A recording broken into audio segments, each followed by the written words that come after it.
Hvad i alverden sker der, hvis en kvinde over 30 spiser ananas hver fucking dag i 2 uger? Spænd jer fast, damer. Den gule satan gør mere, end du tror. Efter 24 timer, din intime zone føles friskere end en vintermorgen i København. Takket være ananassens naturlige enzymer, forsvinder de klamme lugte, og blodcirkulationen får gang i den naturlige fucking smørelse. Efter 3 dage, maven begynder at flade ud. Du vågner lettere, uden balloner i tarmen, fordi ananas hjælper din fordøjelse og beroliger maven som et glas rødvin, bare uden tømmermand. Efter 14 dage, ingen mere forstoppelse.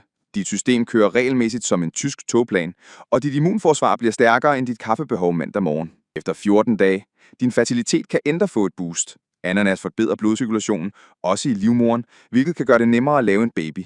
Hvis du altså gider. Fortsætter du længere, bliver din hud lysere, energien skyder, og du føler dig generelt mindre pissig.